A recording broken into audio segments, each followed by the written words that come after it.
네, 여러분. 오늘 하루도 밝았고요. 오늘은 벌써 1월 20일입니다. 1년이 벌써 20일이 지났어요. 1년 가운데. 자, 오늘은 어복장검이라고 하는 고사성어를 다루도록 하겠습니다. 어제부터 시작을 해서 춘추, 전국시기 이야기를 다루는데요. 오늘은 그리고 내일은 특히 오나라와 월나라 이야기를 중심으로 이야기를 해보겠습니다. 자, 오늘 소개하는 어복장검 무슨 뜻이냐? 네, 어복장검. 물속이 복, 뱃속에 장검, 숨겨둔 칼이란 뜻입니다. 말부터 조금 뭔가 위험해 보이죠? 남이 모르는 위험한 계획을 이야기합니다. 자, 어복장검에 얽힌 이야기를 한번 소개하죠. 오자서라고 하는 인물을 여러분에게 소개하겠습니다. 이 오자서는 본래는 초나라 사람이었는데요. 오자서는 아버지와 형을 잃고 나라에서 달아납니다. 아버지와 형을 죽인 초나라 임금에게 복수를 다짐하면서 그는 도망자가 되죠. 그리고 오자서는 거짓골이 되어서 오나라에 도착합니다. 오자서는 오나라의 공자광에게 전제라는 자객을 소개하고 때를 기다리죠. 공자광은 임금 자리를 노리는 야심찬 인물이었습니다. 참고로 이때 공자는요, 우리가 왕의 아들을 왕자라고 하잖아요. 무슨 공의 아들을 공자라고 합니다. 임금이 될 만한 위치에 있는 인물이란 뜻이죠. 자, 이렇게 야심찬 공자광은 때를 기다리는데 드디어 때가 되었습니다. 공자광은 전제를 불러 은밀하게 자신의 뜻을 전합니다. 이 때를 놓치면 다음은 없소. 전쟁으로 나라 안이 텅 빈 이때를 기회로 삼은 거죠. 공자광은 크게 잔치를 벌여 임금을 자신의 집으로 초대합니다. 그렇지만 임금도 경계를 늦추지는 않았어요. 긴 검을 찬 무사들이 복도에 늘어서 있었고 임금 곁을 지켰습니다. 게다가 음식을 올리는 심부름꾼들은 맨몸으로 음식을 날라야 했습니다. 왜냐하면 옷이 있으면 지금도 그렇지만 옷 속에 무기를 숨기거나 어떤 도구를 숨길 수 있기 때문에 맨몸으로 음식을 나르게 했던 거죠. 공자광이 화장실을 가겠다며 자리를 비운 사이 자객 전제가 커다란 물고기 요리를 들고 임금 앞에 나옵니다. 바로 그것, 물고기 속에, 그 물고기 요리 속에 날카로운 비수가 숨어져 있었죠. 전제는 이 물고기의 배를 가르고 비수를 꺼내 임금의 목을 찌릅니다. 그리고 전제는 그 자리에서 무사들의 칼날에 목숨을 잃죠. 자, 이렇게 공자광은 전제의 손을 빌어 임금을 죽이고 오나라의 임금이 됩니다. 그가 바로 오왕 함녀라는 인물입니다. 그렇게 함녀는 오래도록 품고 있던 뜻을 이루어냈죠. 그리고 오왕 함녀는 전제를 잊지 않았답니다. 전제의 아들에게 높은 벼슬자리를 주고 오자서도 등용했죠. 그리고 덕분에 오자서는 초나라를 공격해서 복수를 이룹니다. 물고기 뱃속에 감춰두었던 비수처럼 오자서 역시 남이 잘 알지 못하는 자기 나름의 날카로운 뜻을 품고 있죠. 자, 그래서 이 이야기, 물고기 뱃속에서 비수를 꺼내 임금을 죽인 자객 전제 이야기에서 만들어진 말 어복장검을 여러분 또박또박 한번 써보겠습니다. 어는 물고기, 복은 배, 장자는 감추다, 숨기다, 검은 검을 이야기하죠. 물고기 뱃속에 숨겨놓은 검, 날카로운 칼. 그만큼 뭔가 근데 이 숨겨놨다라고 하는 것은 값지다라는 것보다는 남에게 숨기고 싶은, 남에게 알리고 싶지 않다는 뜻이겠죠. 그리고 그때 남에게 알리고 싶지 않은 그것은 누군가를 해칠 수 있는 혹은 누군가에게 위협이 되는 아주 날카롭고 무시무시한 무엇이라는 뜻이 담겨져 있습니다. 오늘도 한자가 좀 복잡하죠? 잘 한번 써보세요. 장자가 아마 좀 어려운 친구들이 있을 것 같아요. 장자는 감추다, 어디 넣다, 숨겨두다 이런 뜻인데요. 자, 장자가 어려운 친구들은 화면을 봐주세요. 같이 한번 장자는 써보죠. 위에서부터 씁니다. 하나, 둘, 셋. 그리고 왼쪽을 먼저 써주면 돼요. 하나, 둘, 셋. 그리고 중앙을 써줍니다. 자, 마지막으로는 왼쪽 위에서 오른쪽 아래로 삐치고 오른쪽 위에서 왼쪽 아래로, 그리고 점을 찍어주면 감추다는 뜻의 장자가 되고요. 저장이라는 말이 이 단어에, 이 글자에서 나왔죠. 물고기는 많이 쓰는 한자죠. 어류. 그리고 다양한 물고기의 이름에 이 어자가 붙어 있습니다. 복은 배. 그래서 우리가 배 부분을 복부라고 하죠. 여러분 그런 단어 아는지 모르겠어요? 수술을 하면 이제 이 배 부분을 열어야 됩니다. 그래서 개복이란 말이 있습니다. 개복 수술. 칼로 이제 가슴이나 배 부분을 열어서 안에 있는 장기를 수술하거나 고치는 걸 이야기하죠. 큰 수술입니다. 저는 어렸을 때 개복 수술을 했었어요. 근데 요즘에는 이제 개복 수술하지 않고 조그마한 이제 관을 몸에 삽입해 가지고 뭐 그렇게 수술하는 것도 있죠. 장은 감추다. 우리가 읽고 있는 어복장검의 고사에서는 무엇을 감췄느냐면 검을 감추었습니다. 검은 칼이란 뜻이죠.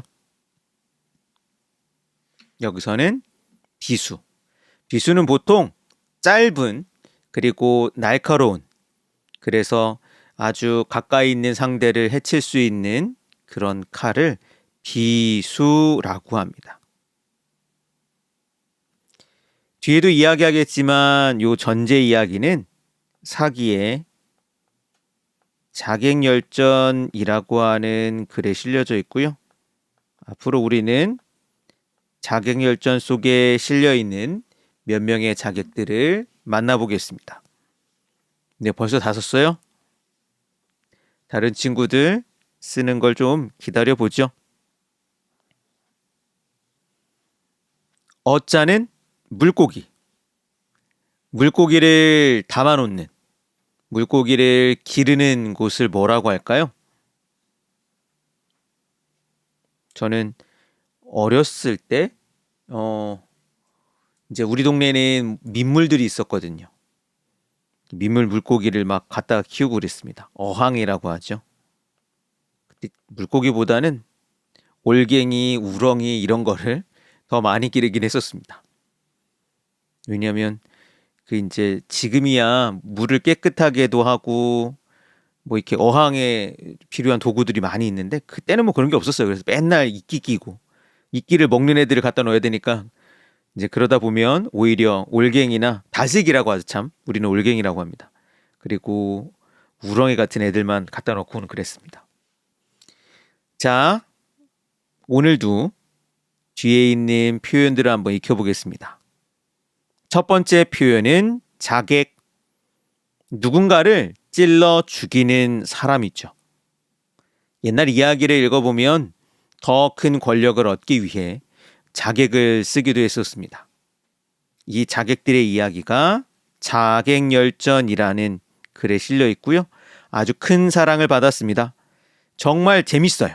그래서 여러분 어제 사마천의 사기를 소개해 줬는데 그 가운데 나중에 자객열전이라고 하는 글을 기억해 두세요.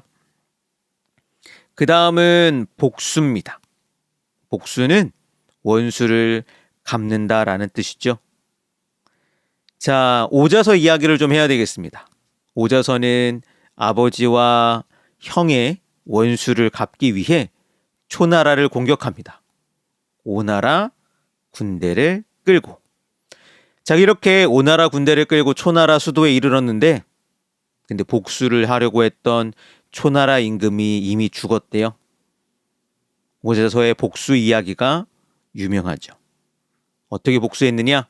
이미 죽은 사람에게 무덤을 열고 임금의 시체를 꺼내 채찍질했다라고 합니다.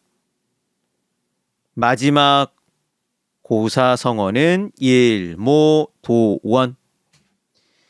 초나라 임금의 시체를 꺼내 매질하는 모습이 지금 생각해도 끔찍하죠. 그런 오자서에게 심포서가 말합니다. 너무 지나친 거 아니냐? 이때 오자서가 한 말입니다. 일모도원. 날이 저무는데 갈 길이 멀구나. 너무 늦은 복수를. 그리고 너무 늦은 일이라는 뜻이죠. 자, 그래서 오늘 첫 번째 익혀볼 표현들은 자객, 복수, 일모도원까지 또박또박 써보도록 하겠습니다.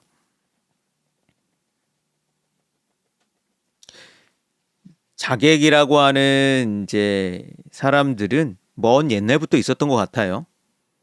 특히 이 자객은 누군가를 위해 이제 칼을 쓰는 사람들을 뜻하고요. 사마천의 사기에 보면 여러 명의 자객들 이야기가 나옵니다. 오늘 소개했던 전제라고 하는 인물도 자객 중에 하나고요. 다음 주에는 형가라는 인물을 소개하려고 합니다. 형가는요, 여러분 진시황을 암살하려 했던 인물입니다. 자, 그래서 자객의 자자는 찌르다는 뜻이고요. 이 찌르다라고 하는 자자에서 자극이라고 하는 표현이 나왔습니다. 네, 자극은 누군가를 우리가 자극한다고 했을 때 우리가 이제 쿡쿡 찌르기도 하잖아요. 네, 그래서 이 자자를 씁니다. 객은 떠돌이 혹은 손님이라는 뜻입니다. 나그네라는 옛날 말의 표현도 있죠. 근데 요즘에 나그네라는 말을 여러분 알지 모르겠네요. 네, 떠돌이, 손님을 나그네라고 합니다. 그래서 자객은 그렇게 칼을 들고 이것저것을 돌아다니는 사람이었던 것 같아요. 복수, 복자는 갚다. 그래서 우리가 보복이라는 말을 쓰죠. 보복은 갚아주는 걸 이야기합니다. 되돌려주는 거를 보복이라고 하죠. 원래는 이 보복은 이제 좋은 일을 갚아주는 것도 있고, 그리고 나쁜 일을 갚아주는 것도 있습니다. 근데 오늘날 우리가 보복이라는 말은 나쁜 일을 갚아줄 때 쓰죠. 근데 여기 보자는요, 이 보자도 되갚아준다라고 하는데 보은이라는 말이 있습니다. 이 보복의 보자를 쓴 이 보은은 은혜를 갚아주다라는 뜻입니다. 그래서 여러분, 뭔가를 갚아주는 일이 늘 나쁜 일만 쓰지는 않아요. 수는 원수라는 뜻이죠. 원수야 뭐 따로 해석을 하지 않겠습니다. 자, 그 다음 일모도원. 일은 날, 해를 뜻합니다. 그래서 우리가 다음 날을 한자로 내일이라고 하죠. 그 다음 모자는 저물다, 저녁이란 뜻입니다. 저녁이란 뜻의 모자가 들어간 단어가 많이 없어요. 조삼모사라는 단어가 있습니다. 고사성어에서 나온 말이죠. 아침엔 3개, 저녁엔 4개.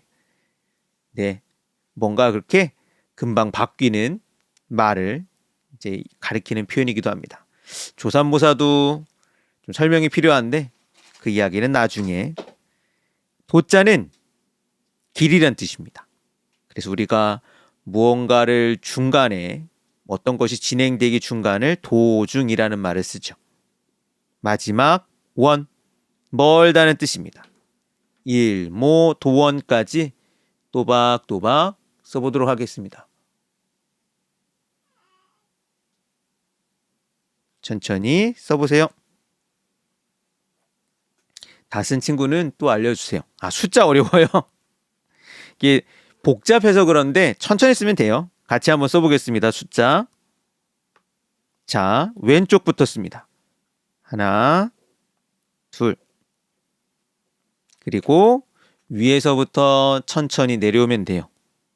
하나, 둘, 셋, 넷. 그리고 닫아주면 되죠.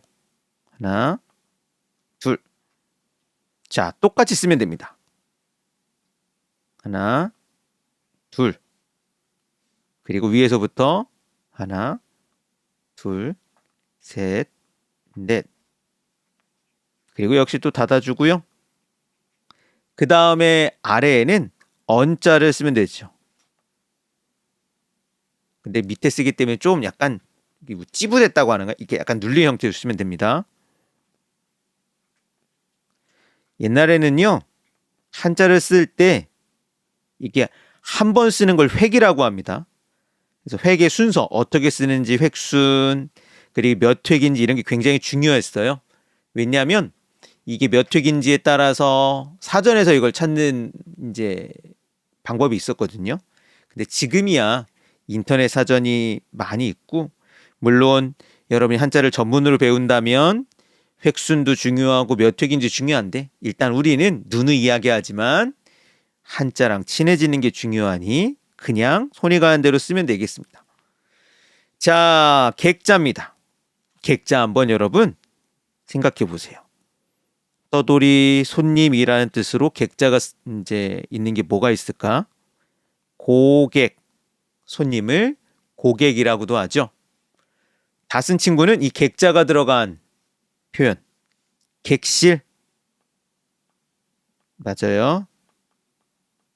객실. 객실은 손님방이란 뜻이고요. 손님이 묵는 공간을 객실이라고 하죠. 관객. 네, 맞아요. 보러 온 사람들. 고객은 여기 있고. 여행하는 사람들을 뭐라고 할까요? 많이 쓰는데. 바로 관광객 그래도 됩니다. 근데 제가 생각했던 표현은 여객.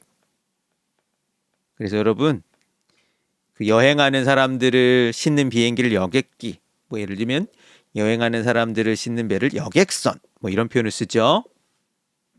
그래서 이 객자는 이곳저곳을 돌아다니는 사람이라는 뜻으로 씁니다.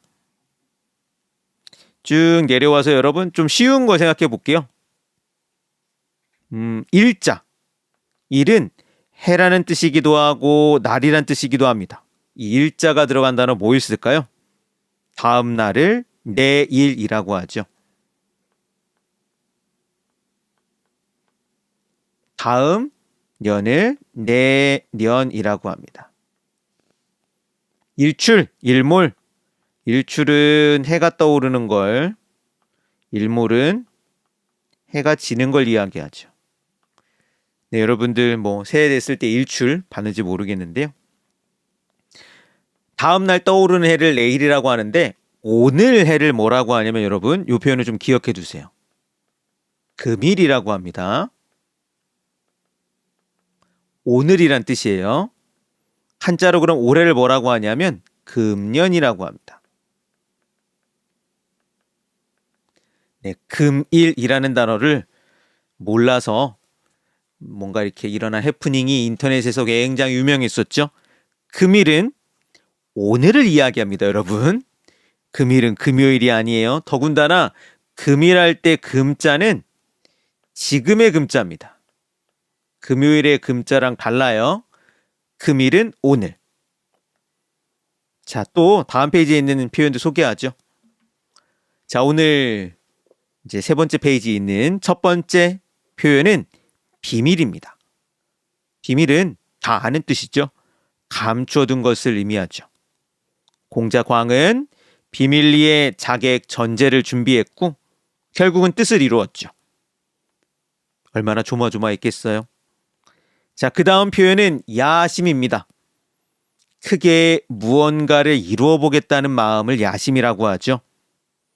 원래 옛날 이야기 속의 야심은 남을 해치고 무언가를 이루려는 마음을 뜻합니다. 좋은 뜻으로는 잘 안 썼어요. 근데 오늘날에는 쉽게 이루기 어려운 일에 대해 품는 마음을 뜻합니다. 그래서 여러분, 오늘날에는 그런 얘기를 해요. 야심을 가져야지. 근데 그때는 남을 해친다라는 의미가 그 속에는 없습니다. 야심은 뭔가 더 도전적인 일을, 더 뭔가 이렇게 이루고 싶은 커다란 꿈을 보통은 오늘날에는 야심이라고 씁니다.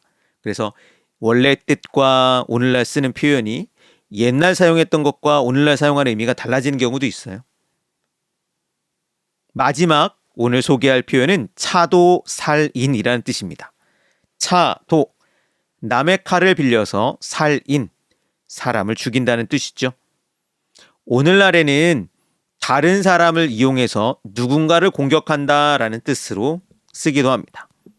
그러니까 이게 정말 사람을 죽이는 이야기를 뜻하는 게 아니라 누군가를 위험에 빠뜨리는, 근데 그게 내가 직접 하는 게 아니라 다른 사람을 이용해서, 그걸 차도살인이라고 하죠. 공자광은 차도살인이라고 하는 이런 무시무시한 계책으로 임금이 되었죠.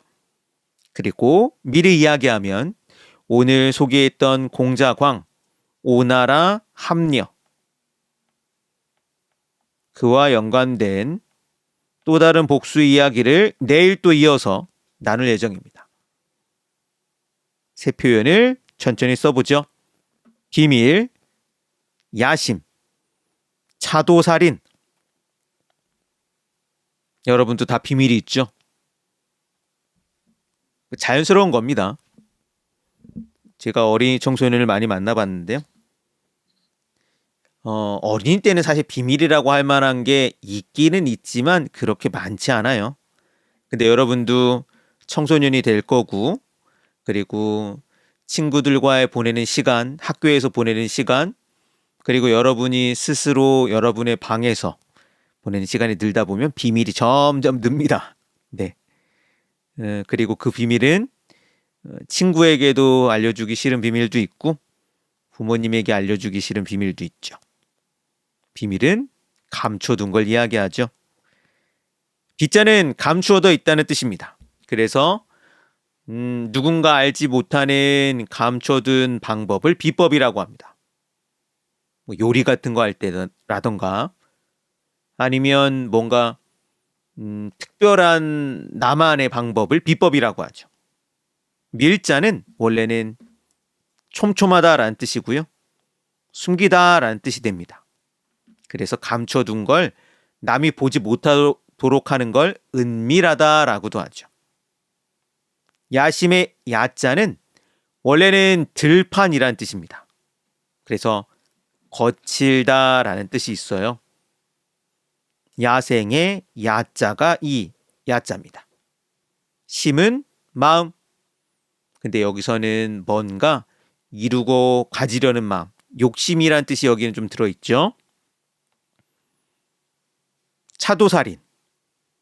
차자는 빌리다는 뜻입니다. 그래서 좀 어려운 말인데 누군가의 것을 어디선가 빌리는 걸 임차라고 해요. 도자는 칼. 여러분 집에 다 칼이 있죠. 식도, 부엌칼을 식도라고 하죠. 살자는 사실 끔찍하긴 하지만 모두가 아는 글자죠. 살은 죽이다 라는 뜻입니다. 이는 사람. 근데 이는 보통은 타인, 다른 사람을 가리키는 경우가 많습니다. 네, 벌써 다 썼어요? 뒤에 요 세 칸도 다 쓰기를 바랍니다. 제가 여기는 지난 시간에도 얘기했지만 스스로 한번 써보세요 라고 해서 마련해 놓은 공간이죠. 다 썼다면 야자를 한번 좀 생각해 볼까요? 야는 들판, 거칠다 라는 뜻인데요.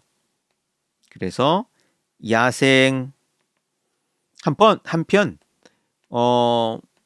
야심처럼 뭔가 커다란 걸 넘보는 마음을 뭐라고 하냐면 야심과 비슷한 단어로 야망이라는 말이 있습니다. 여러분도 좀 야심찬 새해를, 야심찬 한 해를 좀 생각했으면 좋겠습니다. 야생에서 나온 거 뭐 야생화, 그쵸? 들판에서 피는 꽃을 야생화, 야외, 네, 바깥 공간을 야외라고 하죠. 그런데 이제 이 바깥 공간을 야외라고 할 때 평평한 바깥 공간을 뭐라고 하냐면 평야라고 합니다. 확 트인 공간을 이야기하죠. 차도 살인, 야수, 들짐승. 야자는 들, 숫자는 짐승이란 뜻입니다. 그쵸? 야수. 차도 살인을 좀 생각해 보죠. 차자는 빌리다, 도는 칼을 빌려. 도자는 칼이란 뜻인데요. 이 도자가 일상에서 쓰이는 식도 이외 과일을 깎는 칼도 있습니다. 그걸 뭐라고 합니까? 여러분 집에 다 있죠?